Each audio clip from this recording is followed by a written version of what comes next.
Bonjour à tous les amis, c'est encore moi Kevin, auteur du blog Le Japon en noir et blanc. Aujourd'hui, nouvelle vidéo. Mais avant de commencer, j'aimerais vous remercier la famille. Vous remercier pour les 100 000 abonnés la famille. Et vous remercier aussi pour tous ceux qui ont acheté mon e-book Tout dire en japonais sans aucun effort. Franchement, c'est un truc de ouf, je suis trop heureux. Bon, aujourd'hui j'ai une invitée spéciale là les gars. J'ai une invitée phénoménale. Les gars, vous la connaissez. C'est la meilleure invitée de ma chaîne. Celle qui a cassé la baraque. Celle qui a tout cassé. Elle est revenue de Côte d'Ivoire là et elle va nous faire part de ses expériences. Elle est là, la seule et unique. Hello, hello, hello. Bon, comment ça va? Ça va et toi? Bon, présente-toi quand même parce qu'il y a des gens peut-être qui t'ont oublié. D'accord. Voilà, présente-toi en quelques mots. Bah, je m'appelle Anne-Sara. Ouais. Je suis d'origine ivoirienne. J'ai vécu toute ma vie en Côte d'Ivoire et là je suis venue faire mes études au Japon. Si les gars. Là on a la sœur du terre-terre, on a la sœur du terrain. Bon, moi j'ai pas mal de questions à lui poser parce que déjà elle a voyagé pendant la période de Covid, elle est revenue au Japon. J'aimerais savoir un peu comment s'est passé. Comment s'est passé un peu ton voyage, comment tu as fait pour aller en Côte d'Ivoire, revenir, si tu as eu de la quarantaine, si tu as été bloqué, si tu as eu des problèmes et tout ça, comment ça s'est passé? Franchement, pour partir en Côte d'Ivoire, ça allait. Mes papiers étaient en règle, donc finalement j'ai pas eu de formulaire à remplir, juste j'avais besoin d'un test Covid et je pouvais y aller. Du coup, à la dernière minute pratiquement, j'ai pu avoir un vol pour aller en Côte d'Ivoire. Donc d'abord j'ai fait escale à Paris comme d'habitude, puis je suis arrivée en Côte d'Ivoire début août. Oh, début, franchement bien, ouais. Franchement bien. Mais qu'est-ce que ça t'a fait? Parce que tu étais resté quand même assez longtemps au Japon. Qu'est-ce que ça t'a fait de rentrer au pays? Qu'est-ce que ça t'a fait de redécouvrir la Côte d'Ivoire? Parce que je sais que le Japon et la Côte d'Ivoire, on va dire, c'est à des extrêmes. Il n'y a rien qui se ressemble en fait.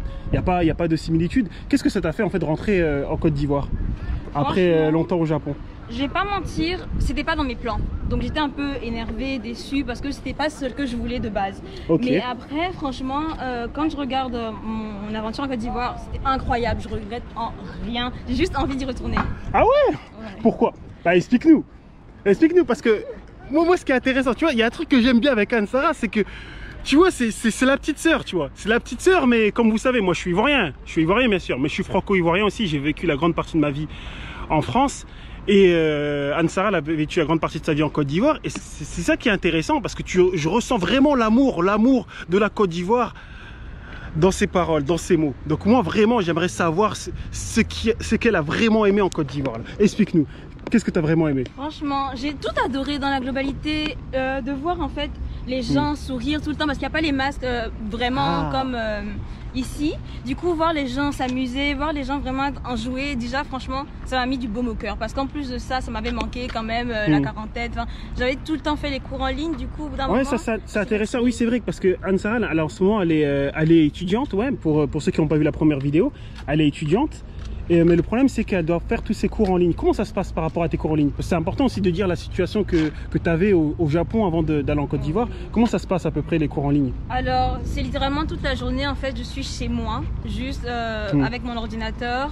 Ça dépend des cours que j'avais choisis, mais j'avais que 2 cours en plus, pratiquement chaque jour. Du coup, ça faisait qu'en fait, ma journée se finissait vite et j'avais plus rien à faire. Donc, au bout d'un moment, en fait, c'était plutôt triste. Ah, ok, surtout qu'en plus toi tu es venu au Japon pour vivre quand même l'expérience étudiante. Exactement, moi je pensais que ça allait être des sorties, ça allait être des clubs étudiants, ça allait être tout le temps rencontrer de nouvelles personnes et finalement je suis à la maison.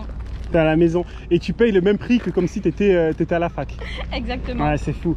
Non mais ça c'est dingue parce que j'ai entendu aussi des étudiants en France aussi pareil.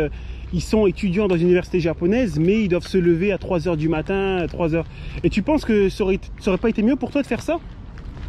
Non, parce que franchement, j'aurais pas pu suivre le rythme de vie parce que tu sais jamais à quelle heure te réveiller, tu sais jamais à quelle heure travailler et je voulais être vraiment focus sur mon japonais. Du coup, j'ai préféré franchement rester ici et franchement enjoy complètement quand j'allais aller en Côte d'Ivoire parce que j'allais pas être complètement libérée si je venais et je faisais les cours. Ouais, c'est vrai, c'est vrai. Mais comment ça se passe alors ta semaine? Comment s'organise ta semaine en étant étudiante comme ça, un peu en distance? C'est-à-dire toute la semaine tu as des cours et après les cours tu sors, tu te promènes un peu, tu fais quoi? Tu as des amis? Ouais, alors j'arrive à quand même rencontrer des gens dans certains cours parce que vu que même si ma major est en japonaise et en japonais, je suis obligée de faire des cours d'anglais. Du coup, ça fait que mes cours d'anglais c'est plutôt juste de la conversation, de la communication. Du coup, ça me fait rencontrer quand même d'autres japonais avec qui je suis sortie quelques fois. Ça se passe plutôt... C'est vraiment, je bosse le matin, parce que je préfère finir avec tout ce que j'avais à faire dans la journée. Puis le soir, on va dire 2 à 3 fois par semaine, je vais sortir avec des amis, prendre au restaurant. J'ai vu, oui, je vois ces stories. Les gens, allez la voir sur Instagram, là. Allez la suivre sur Instagram, les gars. Moi, des fois, je vois ces stories, des fois, elle va manger, c'est la grande nourriture. Je lui demande pourquoi tu m'invites pas. Je lui dis, moi, ton frère, tu m'invites pas. Des fois, elle mange des trucs de fou, hein, les gars. Allez la suivre sur Instagram, vous allez voir, franchement, c'est dingue, hein, les petites sorties qu'elle fait. Non, c'est vraiment mes amis qui me font découvrir ces endroits. Sinon, en vrai, je connais pas vraiment encore de très bons restaurants. Je commence à me faire un petit répertoire, mais c'est vraiment mes amis qui m'envoient dans des endroits vraiment incroyables en fait. Grâce à eux, j'arrive à connaître un petit peu plus le Japon, mais ça reste moins comparé à si je pouvais aller à l'université et voir des gens. Ok. Et jamais tu t'es senti triste, un peu seul? Parce que quand même, on va dire, là t'as quel âge maintenant? 20 ans? 20 ans quand même, elle a 20 ans, t'es arrivé à 18... Non, t'es arrivé à 18 ans, 19 ans. Je suis arrivé à 18 ans. T'es arrivé à 18 ans au Japon quand même, 18 ans, loin de ta famille et tout ça. Il n'y a pas des moments où tu te sens triste, déprimé? Parce que moi je sais qu'il y a beaucoup de gens qui n'aiment pas trop le Japon, qui quittent le Japon parce qu'ils sont déprimés, ils n'arrivent pas à se faire des amis, ils n'arrivent pas à se faire des copines et tout ça. Jamais t'as ressenti cette solitude et tout ça? Parce qu'il y a beaucoup aussi dans mes abonnés, des abonnés femmes, même des abonnés femmes noires qui me demandent, Kevin, c'est un peu compliqué pour nous et tout ça. Toi tu t'en penses quoi de ça? Franchement, ça dépend de ta personnalité. Je pense qu'en vrai, il faut être juste souriant et ouvert d'esprit pour pouvoir aller parler avec les autres. Parce qu'il ne faut pas toujours attendre que les autres viennent vers soi, je pense. Et je vais pas mentir, ma première semaine dans mon école de langue, je connaissais personne. Il y avait énormément d'Asiatiques, donc ils parlaient entre eux et moi, je me suis sentie vraiment à l'écart. La première semaine, je parlais plus avec des amis d'Abidjan sur mon téléphone en mode... Putain, sérieux? C'est gênant. Mais franchement, après une semaine... Tout a complètement changé en fait. J'ai commencé à vraiment plus m'ouvrir aux autres et c'est là que je me suis rendu compte qu'en fait c'était pas si compliqué de se faire des amis. Du coup, littéralement en fait, je passais pas de temps chez moi. J'étais jamais seule. J'étais tout le temps dehors, avec des amis dehors où ils venaient chez moi, on faisait des soirées. J'étais jamais seule. Donc franchement, ça a vraiment changé en fait quand j'ai eu ma quarantaine parce que j'ai plein d'amis qui ont dû repartir dans leur pays. Du coup, encore un autre gros changement. Je me suis retrouvée un peu plus seule. Donc j'essaie de me concentrer un peu plus sur les cours pour oublier, mais franchement... T'es jamais tombé dans une déprime ou t'es tombé dans l'alcool ou un truc comme ça? Parce que c'est vrai qu'au Japon tu tombes vite, hein. Même les gens qui boivent pas forcément, au Japon, moi je suis pas quelqu'un qui boit, je suis quelqu'un de droit. Mais pendant un moment, il y a une période de ma vie et je me suis senti seul, je me sentais mal, j'étais tombé dans les soirées, l'alcool et tout ça. Donc c'est possible, hein, c'est pour ça que je te demande. Ça s'était pas arrivé? Faire des mental breakdowns, c'est-à-dire juste des petits jours où je me sens vraiment pas bien, ça m'arrive disons une fois par semaine. Une fois par semaine? Mais c'est parce que je suis extrêmement autocritique. J'arrête pas de me dire que je devrais faire mieux et que j'ai la chance d'être au Japon, donc je ne fais pas assez. Ce qui n'est pas forcément le cas parce que au bout d'un moment, je fais ce que je peux. Mais parfois c'est un peu difficile. Du coup, j'essaye de me remémorer en fait les bons moments que j'ai passés ou tout ce que j'ai pu faire de bien. En général, avant de me coucher, ce que j'aime bien faire, c'est une liste de tout ce que j'aime chez moi ou de tout ce que j'ai bien fait dans la journée, ce qui m'aide à me sentir un peu mieux quand même. Du coup, des moments de mental breakdown, j'en ai un peu plus, surtout avec les cours en ligne, le fait que je chante pas forcément beaucoup. Mais j'essaye de pallier à ça par aller plus avec des amis d'Abidjan ou toujours être au téléphone avec des gens. Comme ça, je me sens un peu moins seule. Mais c'est quand même pas... C'est vrai, c'est quand même compliqué. Moi, je connais ça. C'est vrai que le Japon, il faut être fort mentalement. Il faut être fort mentalement, il faut avoir des objectifs. Surtout, si tu n'as pas d'objectif, tu n'es pas fort mentalement, ça va être compliqué. Ça va être compliqué. Ok. Et niveau, on va passer par là. Niveau activité sportive ou en dehors, on va dire en dehors des restaurants et tout ça, parce que je sais très bien que les restaurants et tout ça, c'est des activités à part entière au Japon, hein, parce que les gens, c'est fermé. Bon, on devait aller là-bas, mais c'est fermé. C'est dommage, hein, c'est magnifique. Il y a un parc avec un petit temple, c'est vraiment magnifique. Bon, c'est pas grave, on ira une prochaine fois. Je sais très bien que les gens, quand elles parlent de dégustation, restaurant et compagnie, au Japon, c'est une activité, les gens. Les Japonais, eux, ils passent leur week-end, tous les week-ends, ils font ça en général. Et hormis ça, t'as trouvé des amis avec qui tu peux faire un peu de sport, un peu de promenade ou un truc comme ça? Je vais pas mentir, je suis pas du tout une sportive. Ok. Donc ça fait que... C'est vrai que t'es pas du tout une sportive, t'as jamais eu ce préjugé venant des Japonais, oh t'es une noire, tu fais pas de sport ou un truc comme ça? Si, en fait je regarde énormément de sport, j'adore regarder le sport, mais alors là en faire, c'est littéralement ma phobie. J'aime pas le sport. Ouais. Alors que je viens aussi d'une famille de sportifs. Yeah. Mes frères sont extrêmement sportifs. Mon petit frère fait du basket. Mon papa il fait de la musculation. Mais moi, absolument pas. Je fais rien du tout. Du coup, je suis déjà sortie faire des activités de l'acrobranche. Ouais. Où, Ah, je l'ai vu ça. Elle a fait un vlog hein, sur sa chaîne. Ouais, elle a fait un vlog. Ouais, tu as fait un vlog sur ta chaîne. De l'acrobranche, de l'escalade, certaines activités comme ça, avec des amis un peu plus sportifs. Mais j'essaye d'éviter parce que je sais que je vais vite être à la traîne en fait. Ok, d'accord. Bah après quand même, là, t'as la génétique ivoirienne quand même. La génétique, tu vas être à la traîne peut-être 2-3 fois et après le naturel reprend du galop. Bon, c'est intéressant par rapport au Japon. Maintenant, on va passer à la Côte d'Ivoire, les gens. La Côte d'Ivoire. Ok. Là, on va passer à un sujet très intéressant. Parce que comme vous le savez, j'ai annoncé que j'allais partir au pays, j'allais partir investir au pays, j'allais partir voyager au pays, j'allais partir voyager aussi, pas qu'au pays, hein, en Afrique et tout ça. Beaucoup de gens ont commencé à me dire, Kevin, t'es un ouf, pourquoi tu veux quitter le Japon, le pays parfait, pour aller vivre en Côte d'Ivoire? Là, on a la chance d'avoir Ansara, qui a vécu une grande partie de sa vie en Côte d'Ivoire, qui a vécu aussi une partie de sa vie au Japon, qui connaît les deux très bien. En plus, elle parle japonais, elle parle français, elle parle tout, les gars. C'est qu'elle connaît bien. Elle a voyagé en France, elle a voyagé aux États-Unis, elle a voyagé dans d'autres destinations que je ne connais pas, mais que vous pouvez savoir en allant sur sa chaîne YouTube. Elle va m'expliquer concrètement, pour elle, quelle est la place qu'elle aime vivre, quel est l'endroit où elle aime vivre, quel est le pays qu'elle aime vivre, quelle est la destination dont elle ne pourrait jamais se passer et jamais renier. Bon, est-ce que tu peux me dire, tu peux me parler un peu de tout ça, hein, me dire que tu vois, pour toi c'est quoi l'endroit où tu te sens le mieux, c'est quoi l'endroit où tu apprécies le plus, c'est quoi ce qui te fait vibrer, et dis-moi aussi ce que tu penses hein, par rapport à mon projet. On va partir par points. D'abord, dis-moi comment ça se passe déjà en Côte d'Ivoire, comment c'est passé en Côte d'Ivoire et tout ça. Franchement, c'était juste extraordinaire. Ouais. Avec la pandémie, il y a plein de nouvelles activités qui se sont développées en Côte d'Ivoire, plein de nouveaux restaurants incroyables qui ont ouvert. Du coup, ça m'a permis de redécouvrir une nouvelle Côte d'Ivoire. Et même malheureusement, j'ai pas eu la chance de pouvoir plus me promener à l'intérieur du pays. Mais ça, c'est forcément mon prochain goal en fait. Aller dans d'autres villes au nord du pays, comme Abouaké et autres, parce que franchement, c'est des villes incroyables et je trouve qu'on sous-estime la Côte d'Ivoire. C'est incroyable. Franchement, c'est incroyable. Ouais, il y a beaucoup de gens, ils connaissent pas en fait.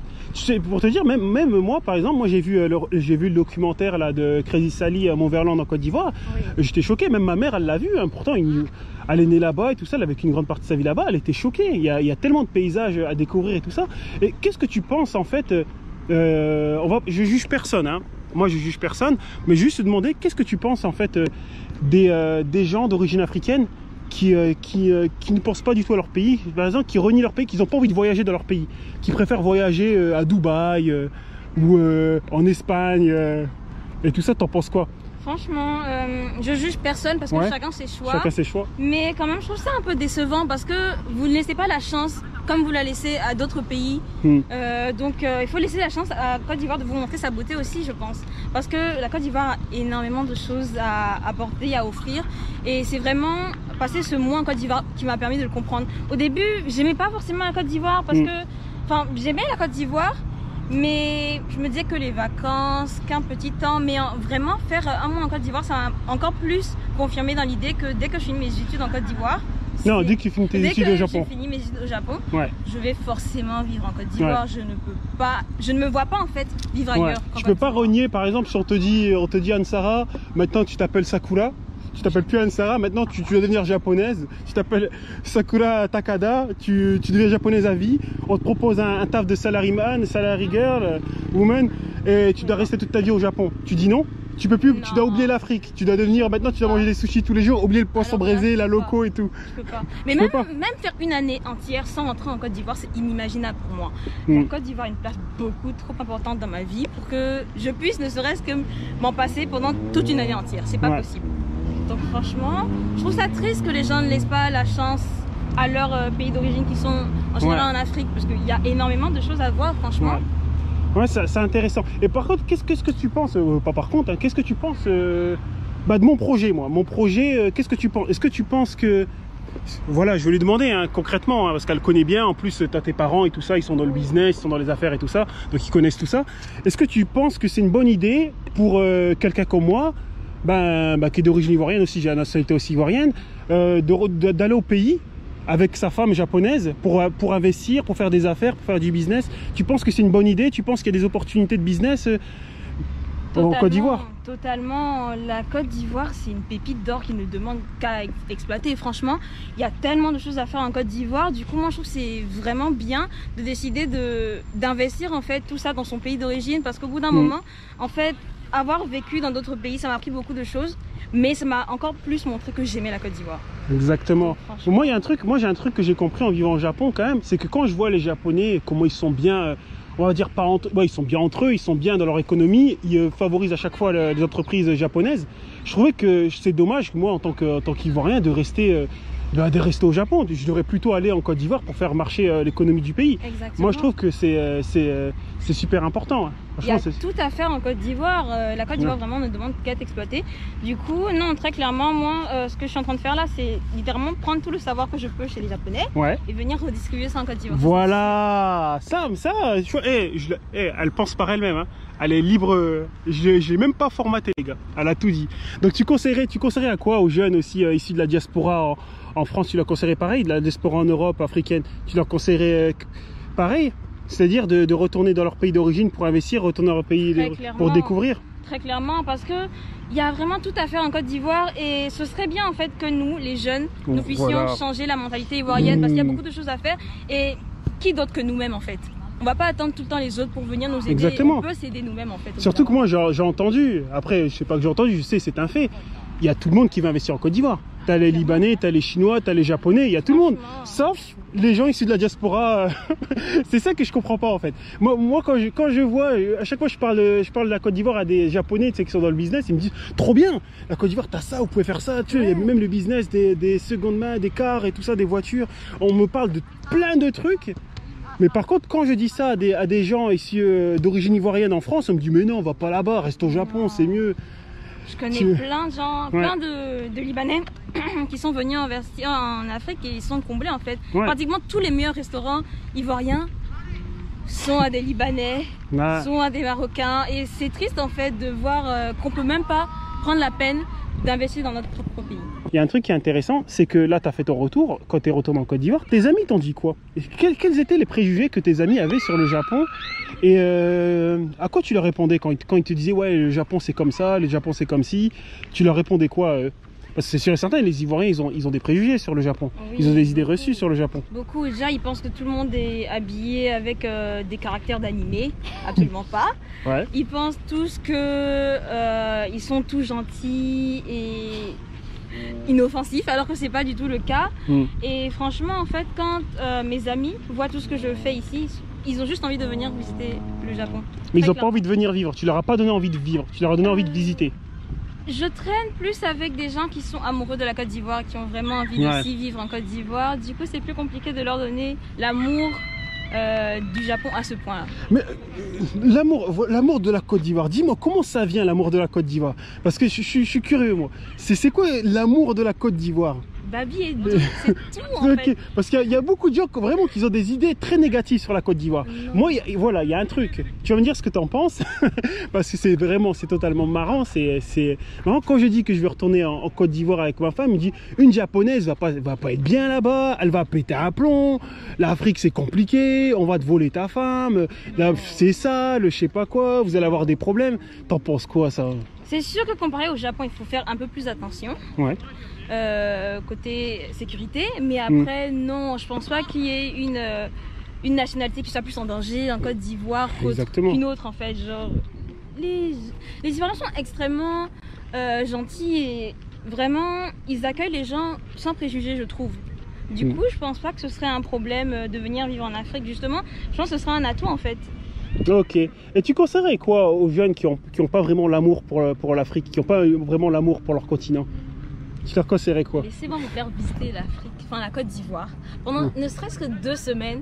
Après, si vous n'aimez pas, franchement, je pense qu'il y a un problème au bout d'un moment. C'est pas possible de ne pas tomber amoureux de la Côte d'Ivoire. Je connais plein d'amis libanais qui sont d'origine libanaise, mais ils ne veulent jamais dire qu'ils sont libanais, ils sont ivoiriens à 100%. Ils adorent la Côte d'Ivoire, peut-être plus que certains Ivoiriens. Ça montre à quel point la Côte d'Ivoire touche en plein cœur. Ok. C'est incroyable. C'est intéressant. Est-ce que tu fais une propagande de la Côte d'Ivoire auprès de tes amis japonais? Oui, quand même. Il y a des gens qui s'intéressent de plus en plus? Oui, quand je suis partie la première fois en Côte d'Ivoire et que je suis revenue, je leur ai ramené du chocolat. Ah, oui. Du vrai chocolat, ouais. Oui, Ouais. et ils ont adoré, littéralement adoré. Du coup, ça fait à chaque fois que je repars, ils me demandent ah, tu peux me ramener ça, des petits bracelets. Ouais. Ou, Est-ce que tu leur dis bien que les plus grands producteurs quand même de cacao sont ivoiriens? Ils ne le savent pas en général. Eux, ils pensent que c'est français, ils pensent que c'est la Suisse et tout ça, mais ils ne savent pas qu'à l'origine, ça vient de la Côte d'Ivoire. Oui, j'essaye toujours un petit peu de leur montrer comment ça se passe en Côte d'Ivoire. Il y a plein de mes amis japonais qui m'ont appelé même pendant mon séjour en mode oh tu es en train de faire ça, je veux voir. Ouais. Oh ça a l'air trop bien. Oh j'aimerais bien visiter la Côte d'Ivoire, pourquoi pas. C'est un pays à faire complètement en fait. Ouais, parce que c'est vrai que les Japonais ils aiment bien l'Afrique, mais ils sont plus sur le Kenya. Oui. Ils sont à fond sur le Kenya. Après le Kenya c'est bien. Toi t'as dit que tu étais déjà allé quand tu étais jeune. Le Kenya c'est très bien. Mais c'est vrai qu'ils sont à fond sur le Kenya, ils sont à fond sur... Il y a quoi d'autre qui sont à fond dessus? Peut-être Zanzibar, la Tanzanie, ouais. Oui. Tanzanie aussi, ils sont à fond dessus. Mais c'est vrai que la Côte d'Ivoire, c'est encore pas très connu. Après c'est connu grâce à Drogba ou le foot et tout ça. Ouais. Et ce qui est bien aussi en Japon, c'est qu'ils connaissent le vrai nom. Hein. Ils disent pas Ivory Coast comme diraient les Américains, ils disent vraiment Côte d'Ivoire. Côte d'Ivoire. Ça c'est bien. Oh ouais, franchement c'est intéressant, Je vois que tu es encore motivé, tu es toujours motivé. Tu donnerais quoi comme conseil à des jeunes filles ou à une jeune fille qui veut rester positive ou à une jeune fille pas forcément qui a un projet d'aller au Japon mais qui ne peut pas pour le moment, tu dirais quoi à des gens? Franchement, je pense qu'il ne faut pas abandonner pour commencer et qu'il faut rester focus sur ses goals. Parce que je pense que dans la vie tout est possible. Très clairement, je me sens pas plus intelligente que qui que ce soit et j'ai réussi à apprendre de A à Z le japonais. Littéralement, je ne connaissais rien quand je suis arrivée au Japon, mais je me suis débrouillée. J'ai jamais oublié pourquoi j'étais là. Et quelles sont les personnes qui me soutenaient aussi. Du coup ça m'a vraiment beaucoup aidé. Et tu penses parce que je sais qu'en France, moi il y a beaucoup de gens en fait qui viennent me dire, tu vois, quand ils sont là en train d'apprendre le japonais, quand ils parlent de Japon à des amis, on vient de se foutre de leur gueule. Est-ce que toi tu as eu ce genre de moquerie par exemple au lycée quand tu disais que tu voulais aller au Japon, quand tu t'apprenais le japonais, tu as eu des gens qui ont commencé à se foutre de ta gueule, qui t'ont pas prise au sérieux? En fait, oui quand même beaucoup. Pratiquement tous mes amis en fait se disaient que oui j'étais amoureuse du Japon mais que ça allait pas être possible d'y aller vraiment pendant mes études. Tout le monde se disait que j'allais revenir au bout de 2 mois, que j'allais abandonner, que j'allais juste venir pour des vacances. Au bout de 2 mois là ça fait quasiment 2 ans là que t'es là, ok. Et j'ai mes professeurs qui étaient un petit peu perplexes, mais une en particulier franchement, elle m'a totalement découragée, elle m'a dit que c'est un projet irréalisable et que j'allais pas Est-ce que tu lui as dit bonjour quand t'es retourné un peu au passage? Je suis allée à mon ancien lycée quand t'as dit la première que je suis allée voir. Ouais, la première t'es allée voir? Je suis au Japon. Elle était vraiment un petit peu décomposée, un petit peu déçue et du coup j'ai aussi eu l'occasion de parler à sa classe sans son consentement. J'aurais dit que j'étais au Japon. Ah c'est super ça. Mais t'as eu raison sans son consentement. Comme ça ils savent que tout est possible. Oui. Ah, voilà. Et tes parents ça va, ils sont toujours ravis? Ah, ils sont en adoration. Ils sont toujours... Ta mère elle veut toujours revenir ou quoi? Oui, franchement, pratiquement toute ma famille veut toujours revenir au Japon, me demande toujours quand je suis au téléphone avec eux. Quand c'est que le pays ouvre. La ville, pas toi, non, la ville. J'avoue. Du coup, franchement, ils sont tombés amoureux. Et même mon grand frère qui n'a pas pu venir malheureusement la première fois avec moi, a très envie de venir au Japon. Il a très envie. Non, voilà, franchement, c'est très intéressant. On va terminer sur ça. Une vidéo remplie de positivité et tout ça. Franchement, grand merci à toi. Merci, grand merci à toi. Les gens, comme d'habitude, vous vous abonnez à sa chaîne. Vous abonnez à sa chaîne, à son Instagram et tout ça. Et si vous voulez qu'on fasse encore une vidéo, parce que là, la prochaine vidéo, elle va m'inviter dans ces restaurants là, les gars. Elle va m'inviter, elle a un restaurant de ouf. C'était quoi le restaurant que tu étais allé la dernière fois avec le feu là? C'était à Kichijoji. Ouais. C'est un restaurant incroyable où la glace, c'est de la glace pilée, à laquelle ils mettent le feu. Ouais. Et tout ça devant toi, c'est franchement incroyable. C'était genre 2500 yens quand même, mais pour le spectacle, ça en vaut la peine. Pour le spectacle, ça vaut la peine. Oui. Là, franchement, je l'ai vu, ça m'a... Ah, je veux le faire. Ah, moi, je veux le faire. Vidéo dégustation. Mais après, moi, je suis payé quand je fais les vidéos dégustation. Donc, c'est 2500, ça va le faire. Non, plus sérieusement. En tout cas, si vous aimez la vidéo, n'hésitez pas à liker, à partager, à vous abonner. N'hésitez pas à la rejoindre aussi sur son Instagram, sur sa chaîne YouTube. Hein. Elle fait des vidéos très intéressantes. Et voilà, n'hésitez pas aussi à la motiver, donnez-lui de la force, hein. Donnez-lui de la force et tout ça, et en espérant que le Japon ouvre, hein, que le Japon ouvre bientôt, comme ça vous puissiez visiter. Et sinon, voilà, le meilleur pays du monde, c'est la Côte d'Ivoire, la famille.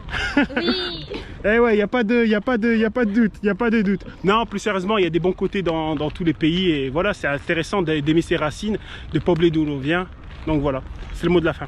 Allez, bise, et n'oubliez pas de vous rendre sur mon site internet. Mon ebook Tout dire en japonais sans aucun effort est disponible sur mon site internet japonenoirretblanc.com. Allez, la bise à tous, ta famille. Au revoir.